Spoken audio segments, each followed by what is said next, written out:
Ahoj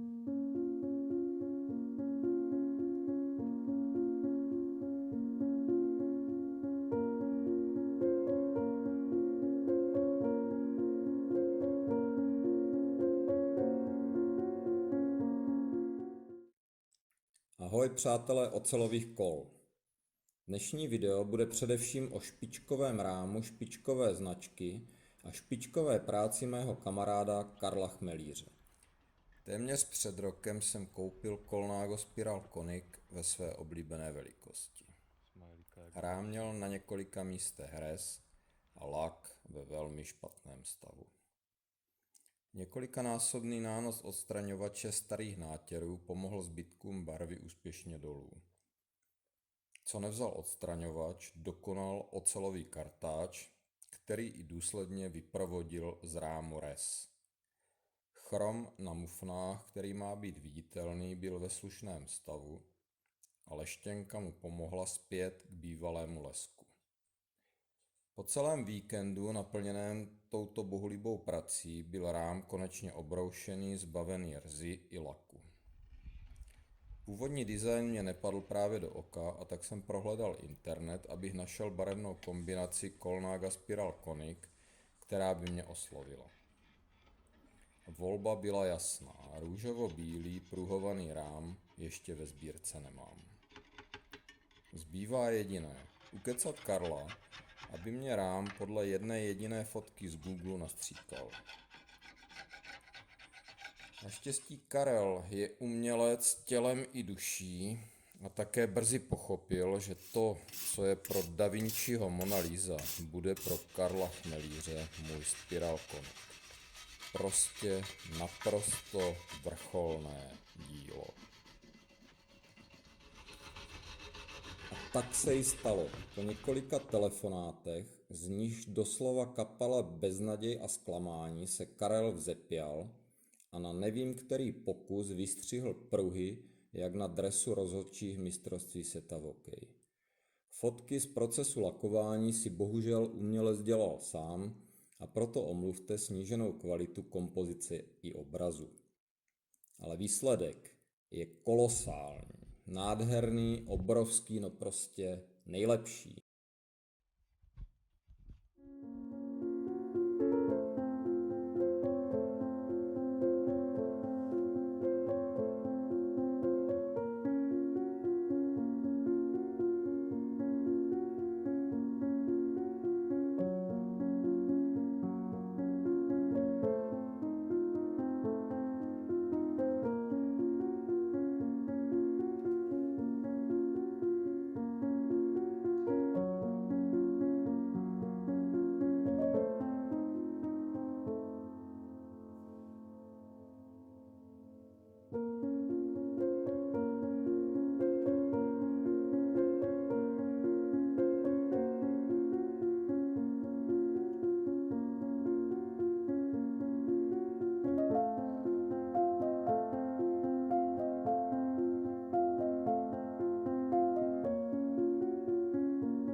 A abych nepokazil práci mistrů Colnaga a Chmelíře, budu na rám montovat stejně nádhernou sadu Campagnolo Record s delta brzdami a prvním řazením v brzdových pákách, které Campa vyrobila, známé mezi sběrateli pro svůj typický tvar jako elefantenfus. Tak tedy pojďme po měsících shánění a leštění konečně smontovat toto vrcholné dílo cyklistiky přelomu 80. a 90. let minulého století.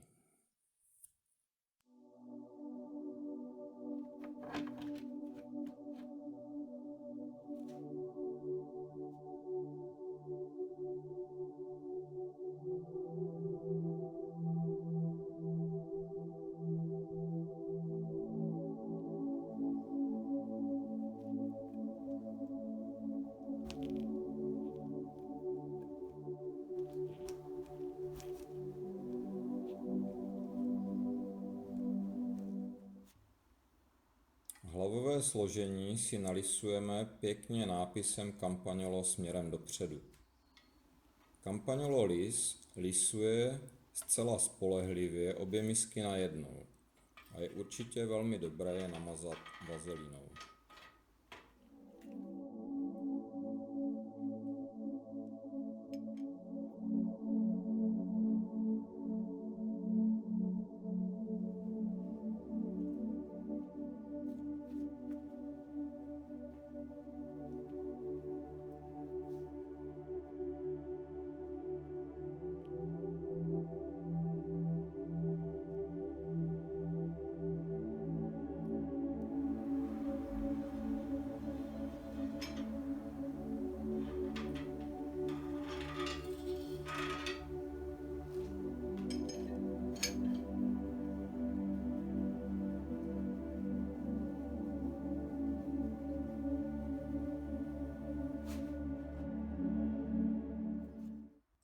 Při narážení spodní misky na vidlici doporučuji rovněž velmi silnou vrstvu vazelíny, ať z toho má něco i vaše tričko a kameramanka.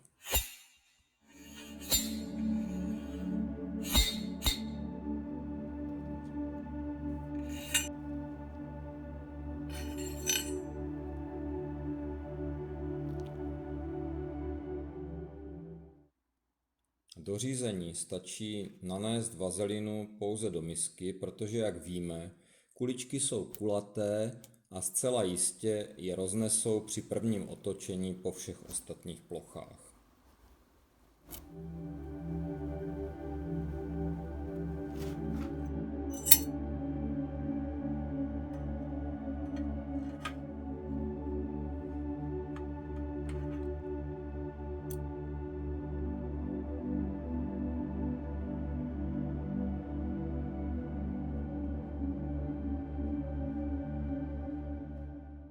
Doufám, že mi odpustíte ten komín z podložek, abych si mohl dát řídítka poněkud výš. Při dotahování řízení spodní misku trochu víc přitáhneme a pak ji jakoby povolujeme proti vrchní. Tím se hlavové složení zakontruje a nebude se povolovat. Samozřejmě musí chodit volně a přesto bez vůle, ale to je snad jasný, ne?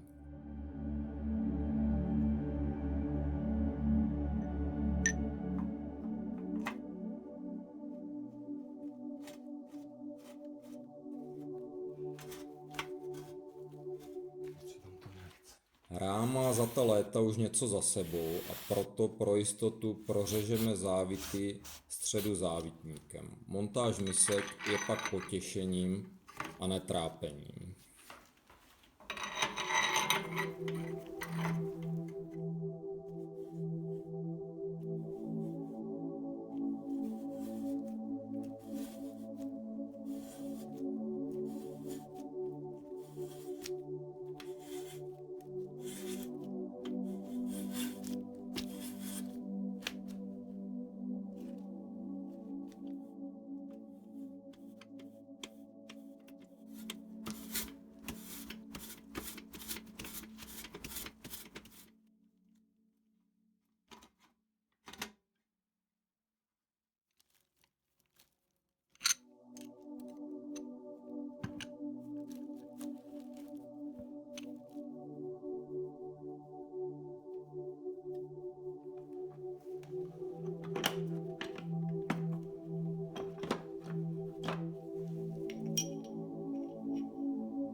Vložka pro vedení čelní frézy do prořezaných závitů se montuje velmi snadno. Frézovat budeme jenom pravou stranu, levá miska se neopírá o rám.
Osa je ze současné produkce Campagnolo, ale svou délkou odpovídá klikám C Record z 90. let.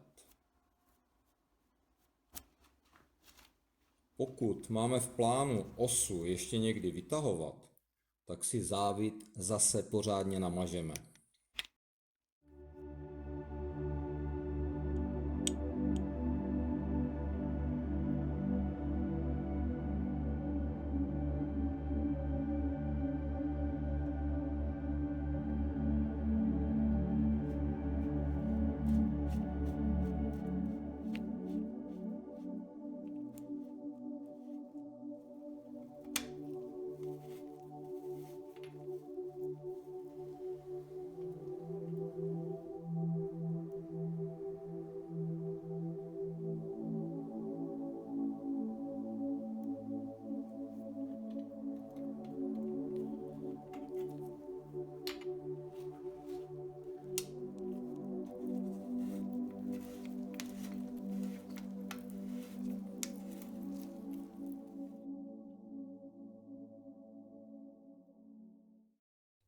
Středové misky dotahujeme přiměřenou silou.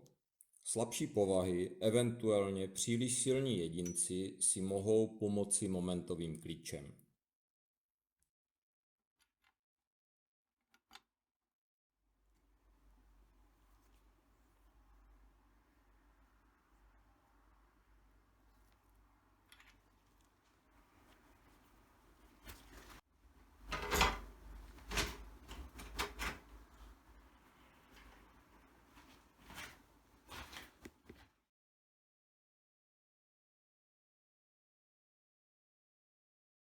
Pro jistotu zkontrolujeme, jestli je závěs na přehazovačku rovný. Když ne, tak ho podle vzdálenosti rovnačky od ventilku přihneme tak, aby byl. Protože, jak ví diváci z minulého videa, namotání přehazky do špic lze odčinit jen jedním velmi bolestivým způsobem.